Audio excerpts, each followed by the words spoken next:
বিসমিল্লাহির রহমানির রহিম। পরম করুণাময় আল্লাহ তাআলার নামে শুরু করছি। ইতিহাস কেবল রাজাদের শাসনের গল্প নয়, এটি মানুষের অন্তরের আলোক ও অন্ধকারেরও ইতিহাস। কখনো ইতিহাস এমন কিছু চরিত্র উপহার দেয় যারা একদিকে জ্ঞান ও বুদ্ধিতে অতুলনীয়, কিন্তু অন্যদিকে হৃদয়ে ভয়ঙ্কর কঠোরতা লুকিয়ে রাখে। হাজ্জাজ বিন ইউসুফ আস-সাকাফি ছিলেন তেমনই এক চরিত্র। তার নাম শুনলেই একদিকে ভয়ে কেঁপে উঠত মানুষ, অন্যদিকে স্বীকার করত তার বুদ্ধিমত্তা ও শাসনিক দক্ষতা। তিনি ছিলেন উমাইয়া খিলাফতের এক প্রভাবশালী সেনানায়ক ও শাসক, যার শাসন আমলে অনেক গুরুত্বপূর্ণ রাজনৈতিক পরিবর্তন ঘটে। তবে তার নির্মমতা, রক্তপাত এবং ক্ষমতার অহংকারের কারণে মুসলিম ইতিহাসে তার নামটি আলো অন্ধকারের সংমিশ্রণে লেখা হয়ে আছে। আর এই অহংকারী শাসকের মুখোমুখি হয়েছিল এক সাধারণ কিন্তু ঈমানদার বালক, যার হৃদয়ে ভয় ছিল না মৃত্যুর, কারণ সে ভয় পেত কেবল আল্লাহকে। এই ঘটনার ঐতিহাসিক প্রেক্ষাপট বোঝার জন্য আগে আমাদের জানতে হবে হাজ্জাজ বিন ইউসুফ কে ছিলেন, কেমন ছিল তার চরিত্র এবং কেন তার সামনে দাঁড়ানোটা তখন এত ভয়াবহ মনে হতো। পূর্ণ নাম আল হাজ্জাজ ইবনে ইউসুফ ইবনে আল হাকাম আস-সাকাফি। জন্ম আনুমানিক ৬৬১ খ্রিস্টাব্দে ৪০ হিজরিতে তায়েফ শহরে। মৃত্যু ৭১৪ খ্রিস্টাব্দে ৯৫ হিজরিতে ইরাকে। হাজ্জাজের জন্ম হয়েছিল তায়েফে, যা ইসলামের নবী মুহাম্মদ সাল্লাল্লাহু আলাইহিসাল্লামের সময় থেকেই একটি গুরুত্বপূর্ণ অঞ্চল। তিনি ছিলেন সাকাফ গোত্রের সন্তান।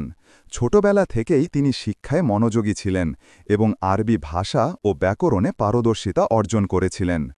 বলা হয় তিনি ছিলেন অত্যন্ত স্পষ্টভাষী, উচ্চারণে সাবলীল, বক্তৃতায় প্রভাবশালী এবং শৃঙ্খলাপরায়ণ। প্রথম জীবনে তিনি শিক্ষক ছিলেন, কোরআন ও আরবি ভাষা পড়াতেন, কিন্তু ভাগ্যের পরিহাসে এক সময় তিনি শিক্ষকতা ছেড়ে রাজনীতি ও সেনাবাহিনীতে যোগ দেন। এখান থেকেই শুরু হয় এক কঠোর, নির্মম কিন্তু শক্তিশালী শাসকের যাত্রা।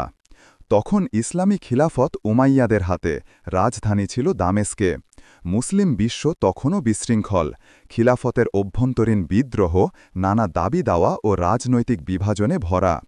এই সময় হাজ্জাজ সেনাবাহিনীতে যোগ দেন এবং দ্রুতই তার বুদ্ধি, নেতৃত্ব ও কঠোর নিয়ন্ত্রণের জন্য উপরে উঠতে থাকেন।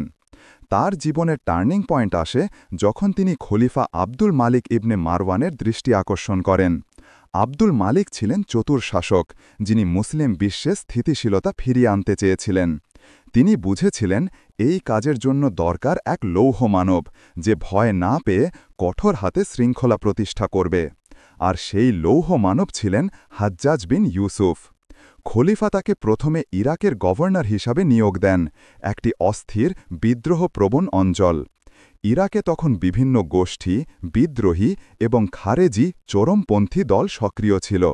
হাজ্জাজ সেখানে গিয়েই ঘোষণা দিলেন, আমি এসেছি শৃঙ্খলা ফিরিয়ে আনতে, আর যাদের হাতে তলোয়ার আছে তারা নামিয়ে রাখুক, নয়তো তাদের রক্ত প্রবাহিত হবে। তিনি প্রথমেই কূটনীতি নয়, ভয় প্রদর্শনের পথ বেছে নেন। তার আগমনের সময় তিনি বিখ্যাত এক বক্তৃতা দেন, যা ইতিহাসে খুতবাতুল হাজ্জাজ নামে পরিচিত। তিনি বলেছিলেন, হে ইরাকবাসী, তোমরা বিদ্রোহে ক্লান্ত, কিন্তু আমি তোমাদের বিশ্রাম দেব না যতক্ষণ না তোমরা আনুগত্য শিখো। তার এই বক্তৃতা মানুষকে কাঁপিয়ে দিয়েছিল। হাজারো মানুষ তার ভয়ে মাথা নত করে, কিন্তু ভয় কোনোদিন শ্রদ্ধা জন্মায় না, তাই অনেকেই তাকে ঘৃণা করত, তবে সামনে কেউ মুখ খুলত না। যদিও তিনি ছিলেন কঠোর, তবুও ইতিহাসবিদরা একমত হাজ্জাজ ছিলেন এক অসাধারণ প্রশাসক। তিনি কর ব্যবস্থায় সংস্কার আনেন, রাস্তা ও সেতু নির্মাণ করেন এবং ইরাকের অর্থনীতি পুনর্গঠন করেন। তার আমলে কোরআনের বিন্দু ও হরকত চিহ্ন সংযোজন, যা আজ আমরা ব্যবহার করি, শুরু হয় ইসলামী সভ্যতার জন্য এক গুরুত্বপূর্ণ মাইলফলক। তিনি সৈন্যবাহিনীতে কঠোর শৃঙ্খলা প্রতিষ্ঠা করেন, দুর্নীতি দমন করেন এবং প্রশাসনিক কার্যক্রমে গতি আনেন। অর্থাৎ তিনি ছিলেন একজন দক্ষ সংগঠক ও রাষ্ট্রনির্মাতা, কিন্তু নিষ্ঠুর শাসক। ক্ষমতা মানুষকে যেমন উঁচুতে তুলে দেয়, তেমনি তা অনেক সময় ঈমান ও মানবতা থেকে দূরে সরিয়ে দেয়। হাজ্জাজ বিন ইউসুফের ক্ষেত্রেও তাই ঘটেছিল।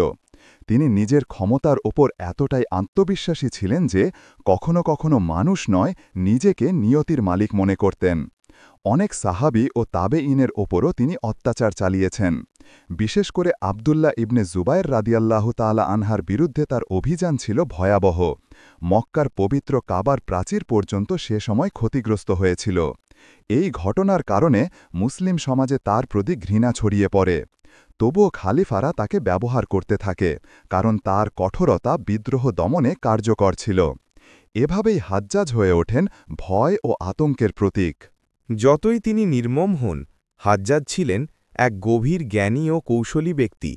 তার বক্তৃতা ছিল অত্যন্ত প্রভাবশালী। আরবি ভাষার গঠন তিনি অসাধারণভাবে জানতেন। তিনি কোরআনের আয়াত উদ্ধৃত করতেন, তবে কখনো কখনো তার অর্থ এমনভাবে ব্যবহার করতেন যা তার কঠোর নীতির সঙ্গে মিলে যায়। তার চিন্তা ছিল বাস্তববাদী। তিনি বিশ্বাস করতেন জনগণকে শাসনের জন্য ভালোবাসা নয়, ভয় দরকার। তবে এই ধারণাই তাকে ইতিহাসে অহংকার ও নির্দয়তার প্রতীক বানিয়েছে। হাজ্জাজের দরবার ছিল এমন জায়গা যেখানে চোখে চোখ রাখা মানেই অপরাধ। মানুষ তার সামনে দাঁড়ালে ভয় পেত, কাঁপতে কাঁপতে কথা বলত। কেউ সামান্য ভুল করলে সঙ্গে সঙ্গে মৃত্যুদণ্ড। এমন শাসকের সামনে গিয়ে কেউ সাহস করে সত্য কথা বলতে পারে তা কল্পনারও অতীত। কিন্তু একদিন সেই দরবারেই প্রবেশ করল এক কিশোর, এক সাহসী বালক যে ভয় পায়নি মৃত্যুকে, কারণ তার হৃদয় ছিল তাওহীদের শক্তি। আল্লাহ ছাড়া আর কেউ কিচ্ছু করতে পারে না। একদিন হাজ্জাজ বিন ইউসুফ তার রাজকীয় আসনে বসেছিল। সোনার তৈরি সিংহাসন, চারপাশে সশস্ত্র প্রহরী, বাগানময় রাজমহলের আঙিনা। তার মুখে গর্বের হাসি। ঠিক তখনই প্রাসাদের গেটের বাইরে জনতার ভিড় দেখা দিল। একদল সৈন্য নিয়ে এক বালককে টেনে হিঁচড়ে হাজ্জাজের সামনে আনা হল। বালকের বয়স 10 বা 12 বছরের বেশি নয়। চোখে এক অদ্ভুত দীপ্তি, মুখে ভয়ের কোনো চিহ্ন নেই। তার পায়ের রক্ত শুকিয়ে কালচে হয়ে আছে, তবুও মুখে অদ্ভুত প্রশান্তি। হে আমিরুল মুসলিমিন, এক প্রহরী চিৎকার করে বলল, এই ছেলেটি আপনার বিরুদ্ধে বিদ্রোহের কথা বলেছে, লোকদের উস্কে দিয়েছে, বলেছে হাজ্জাজ আল্লাভীরু নয়। হাজ্জাজের চোখ লাল হয়ে উঠল। আমার বিরুদ্ধে বিদ্রোহ? সে ধীরে ধীরে বালকের দিকে তাকাল। তুমি জানো আমি কে? জিজ্ঞেস করল। বালক শান্ত কণ্ঠে বলল, জানি, তুমি হাজ্জাজ বিন ইউসুফ। কিন্তু তুমি মানুষ, আমার আল্লাহ তোমার থেকেও বড়। হাজ্জাজের মুখ কঠিন হয়ে গেল। দরবারে নীরবতা নেমে এলো। কেউ কথা বলার সাহস পেল না। এক মুহূর্তের জন্য সবাই ভেবেছিল এখনই বালকের মৃত্যু হবে। কিন্তু হাজ্জাজ চুপ রইল। সে গভীরভাবে ছেলেটির দিকে তাকিয়ে বলল, তুমি কি জানো আমি কাকে হত্যা করতে পারি আর কাকে জীবিত রাখব তার সিদ্ধান্ত আমার? বালক বলল, না হে হাজ্জাজ, তোমার হাতে কেবল ক্ষমতা আছে, সিদ্ধান্ত নয়। আল্লাহই সিদ্ধান্ত দেন কে বাঁচবে আর কে মরবে। এই কথার পর সমগ্র দরবার স্তব্ধ হয়ে গেল। হাজ্জাজ যেন হিম হয়ে গেল এক মুহূর্তে। তার চোখে যেন প্রথমবার ভয়ের ছায়া পড়ল। এই ছোট্ট ছেলেটি ভয় পায় না। তুমি কি ভয় পাও না আমাকে? না, বালক শান্তভাবে উত্তর দিল, আমি কেন ভয় পাব? আমি এক আল্লাহকেই ভয় করি। হাজ্জাজ ঠোঁট বাঁকিয়ে হেসে উঠল। তাহলে বলো, যদি আমি তোমাকে এখনই হত্যা করার আদেশ দিই, তোমার কি হবে? বালক উত্তর দিল, আমি শহীদ হব, আল্লাহ আমাকে জান্নাতে স্থান দেবেন। তার চোখে এমন দৃঢ়তা ছিল যে পুরো দরবারে আলো ছড়িয়ে পড়েছিল যেন। হাজ্জাজ বলল, আর যদি আমি তোমাকে মুক্তি দেই? বালক হাসল, তাহলে আমি আল্লাহর রহমতে ফিরে যাব কৃতজ্ঞ হয়ে। হাজ্জাজ কিছুক্ষণ চুপ করে রইল। এই ছেলেটির জবাব যেন তার অন্তর ভেদ করে ঢুকে যাচ্ছে। সে আবার বলল, আর যদি আমি তোমাকে নির্যাতন করি? বালক বলল, তাহলে আমার পাপ ঝরে পড়বে আর তোমার জুলুম বাড়বে। দরবারে উপস্থিত মন্ত্রী, সৈন্য, প্রহরী সবাই অবাক। এমন সাহস, এমন ঈমান, এমন নির্ভীক উত্তর কেউ কখনো হাজ্জাজের সামনে শোনেনি। হাজ্জাজ বিন ইউসুফ ছিল ক্ষমতার পিপাসু, কিন্তু সে একেবারে নির্বোধ ছিল না। সে জানত এই ছেলেটি কোনো সাধারণ শিশু নয়। তার জবাবগুলি ছিল এমন সত্যে ভরা যা কেবল আল্লাভীরু মানুষই বলতে পারে। সে একটু হাসল। তোমার নাম কি, ছোট্ট বীর? ছেলেটি উত্তর দিল, আমার নাম মোহাম্মদ ইবনে আবদুল্লাহ। এই নাম শোনা মাত্র হাজ্জাজ থমকে গেল। নবীজির সাল্লাল্লাহু আলাইহি ওয়াসাল্লামের নামের সঙ্গে মিল। হয়তো এই নামেই আল্লাহ এই বালককে এক অনন্য সাহস দান করেছেন। তুমি কি জানো? হাজ্জাজ বলল, তোমার এই জবাবগুলি তোমার মৃত্যুর কারণ হতে পারে। বালক মুচকি হেসে বলল, আমার মৃত্যু তো আগেই নির্ধারিত, হে আমির। তুমি তা এগিয়ে বা পেছিয়ে দিতে পারবে না। এইবার হাজ্জাজের মুখের হাসি মিলিয়ে গেল। সে কিছুক্ষণ চুপ করে থেকে বলল, তোমার এই সাহস কোথা থেকে আসে? বালক বলল, যে আল্লাহ আমাকে সৃষ্টি করেছেন তাকেই আমি ভয় করি না, বরং আমি তার ওপরই নির্ভর করি। তিনি ছাড়া অন্য কাউকে ভয় করা মানে দাসত্ব। এই সংলাপের পর পুরো দরবারে এক অভূতপূর্ব পরিবেশ সৃষ্টি হল। অনেক সৈন্যের চোখে পানি চলে এলো। তারা ভাবছিল কতজন প্রাপ্তবয়স্ক মানুষ হাজ্জাজের সামনে নতি স্বীকার করেছে, অথচ এই ছোট্ট শিশু তাকে শিক্ষা দিচ্ছে আল্লাহ ভীতি ও আত্মসম্মানের। হাজ্জাজের মুখে প্রথমবার দ্বিধার ছায়া দেখা গেল। সে বলল, তোমার বয়স কত? বালক বলল, 12 বছর। 12 বছর বয়সেই এমন কথা বলো? কে শিক্ষা দিয়েছে তোমাকে? বালক উত্তর দিল, আমার মা। তিনি বলেছেন, অন্যায়ের সামনে মাথা নত করা কাপুরুষতা, আল্লাহ ছাড়া কারো সামনে ঝুঁকো না। হাজ্জাজ গভীরভাবে বলল, তোমার মা নিশ্চয়ই এক মহীয়সী নারী। বালক শান্তভাবে উত্তর দিল, হ্যাঁ, তিনি একজন মুমিন নারী। তিনি আমাকে শিখিয়েছেন, আল্লাহর পথে সত্য কথা বলো, যদিও তা তোমার মৃত্যুর কারণ হয়। এই উত্তর শুনে হাজ্জাজ আর কিছু বলল না। তার ঠোঁট কাঁপছিল, মনে হচ্ছিল সে নিজে নিজের ভিতর কাঁপছে। দরবারের এক বৃদ্ধ আলেম, যিনি হাজ্জাজের ভয়ে বছরের পর বছর চুপ ছিলেন, এবার চোখ মুছে উঠলেন। তিনি বললেন, হে আমির, আল্লাহর কসম, এই বালকের মধ্যে আমি ঈমানের আলো দেখেছি। যাকে তুমি হত্যা করতে চাও সে তোমার জন্য দোয়া করছে। হাজ্জাজ মাথা নিচু করল। হয়তো সে জীবনে প্রথমবার নিজের বিবেকের আওয়াজ শুনল। তার মনে পড়ল, একদিন তাকেও তার মা বলেছিলেন, সত্য বলো, অন্যায় করো না। কিন্তু ক্ষমতার মোহে সে সব ভুলে গিয়েছিল। এই ছেলেটির জবাব যেন তার হৃদয়ের ধুলো মুছে দিল। কিভাবে একটি ছোট্ট বালক হাজ্জাজের সামনে দাঁড়িয়ে তার ঈমানের মাধ্যমে দরবারের শৃঙ্খলিত আতঙ্ককে চ্যালেঞ্জ করল। এই দৃঢ়তা শুধু সাহস নয়, এটি ছিল আল্লাহর প্রতি সম্পূর্ণ ভরসা ও বিশ্বাসের নিদর্শন। ইসলামিক দৃষ্টিকোণ থেকে প্রকৃত সাহস কখনো দেহের শক্তি বা অস্ত্রের ক্ষমতায় নয়। প্রকৃত সাহস আসে আল্লাহ ভীতি ও তাওহীদ থেকে। যেমন বালক নিজেই বলেছিল, আমি কেবল আল্লাহকে ভয় করি, আর তাই আমি মৃত্যুর ভয় পাই না। বালক জানত, জীবনের শেষ নিয়ন্ত্রক একমাত্র আল্লাহ। মানুষের শাসক যতই ক্ষমতাশালী হোক, আল্লাহর পরিকল্পনার বাইরে কেউ কিছু করতে পারে না। সত্যের প্রতি অটলতা, ইন্টেগ্রিটি অফ ট্রুথ। সে জানত যে সত্য কথা বলাই হচ্ছে তার কর্তব্য। অল্প বয়সেও সে বুঝেছিল, অন্যায় ভয়ে মুখ বন্ধ করা পাপের সমতুল্য। আত্মবিশ্বাস ও ভরসা, কনফিডেন্স অ্যান্ড রিলায়েন্স। বালক আল্লাহর ওপর সম্পূর্ণ ভরসা রাখায় যে কোনো শাসকের ক্ষমতাও তার ঈমানকে কমাতে পারল না। এই তিনটি দিক বালকের সাহসকে তৈরি করেছে, যা ইতিহাসে আজও উদাহরণ হয়ে আছে। হাজ্জাজ বিন ইউসুফ ছিলেন এক নির্মম শাসক। তার ভয়, অভিশপ্ত শাসন, কঠোর শৃঙ্খলা সবকিছুই মানুষের হৃদয়ে দমন করত। তবুও এক সাধারণ বালক এই ভয়কে অতিক্রম করল। ইসলামিক দৃষ্টিকোণ থেকে এটি শিক্ষণীয়। কুরআন এবং হাদিসে বারবার বলা হয়েছে, যে আল্লাহকে ভয় করে সে সর্বদা রক্ষা পায়।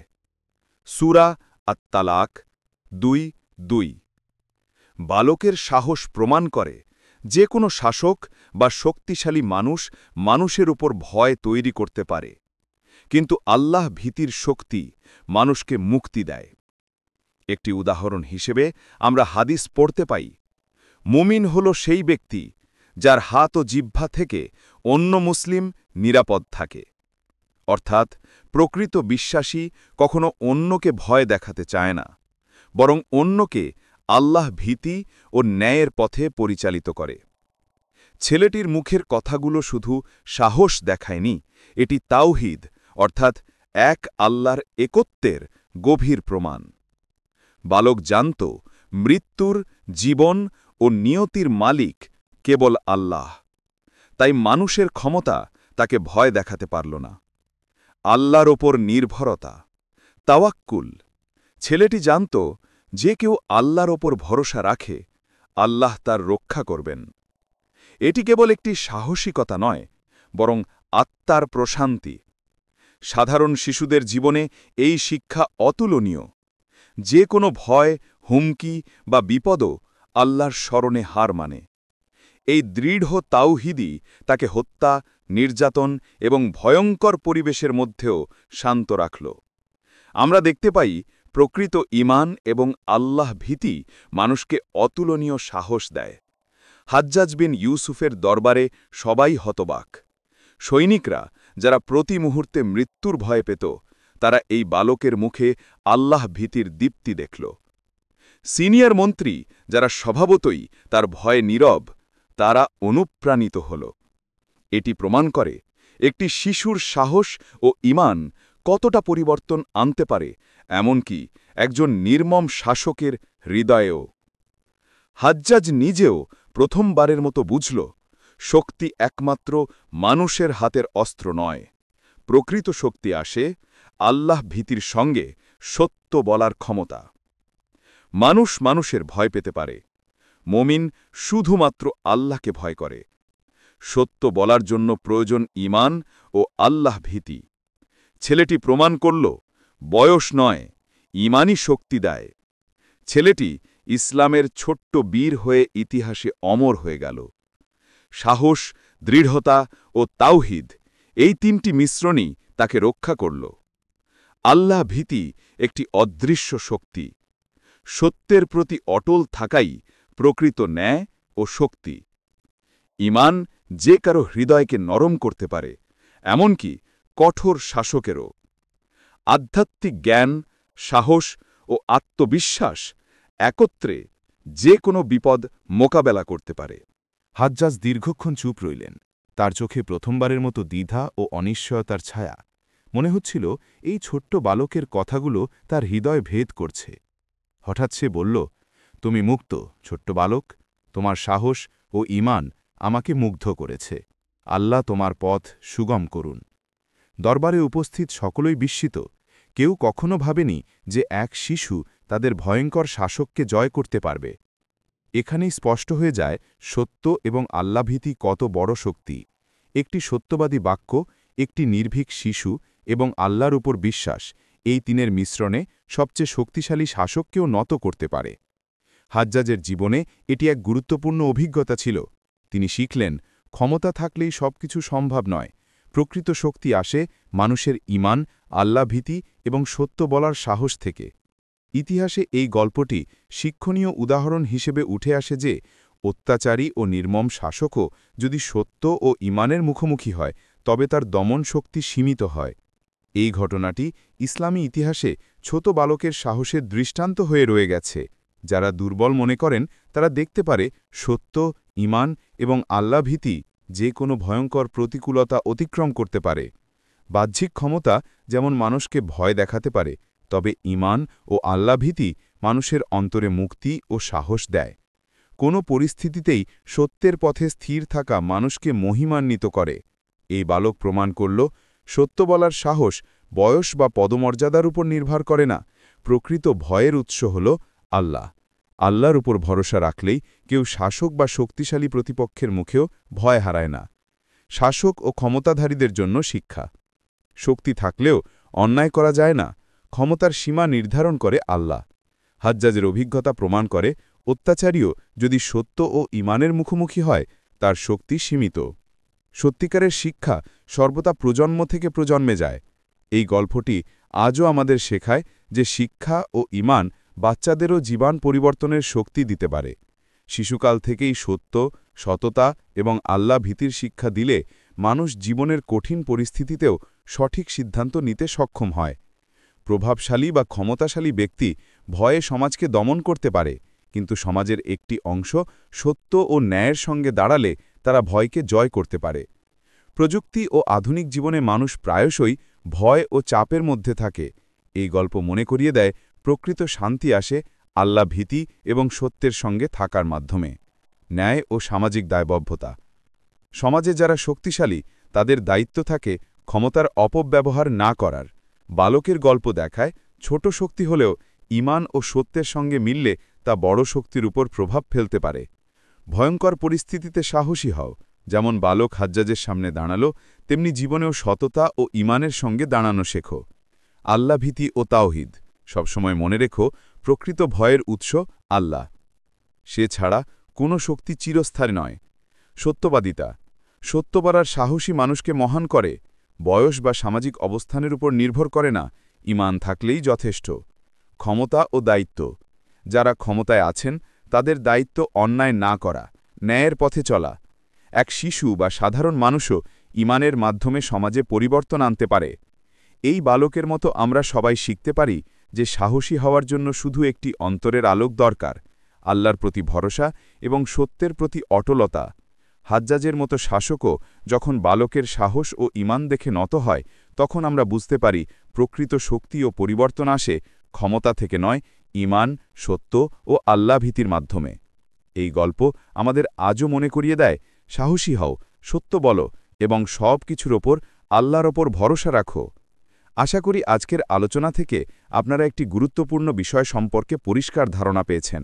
আল্লাহ আমাদের সবাইকে সঠিক জ্ঞান অর্জন করার এবং তার উপর চলার তৌফিক দান করুন। ভিডিওটি ভালো লাগলে অবশ্যই লাইক করবেন এবং আপনার বন্ধুদের সাথে শেয়ার করে সত্যটা ছড়িয়ে দিন। এমন আরও গুরুত্বপূর্ণ বিষয় জানতে আমাদের চ্যানেলটি সাবস্ক্রাইব করে পাশে থাকুন। ধন্যবাদ।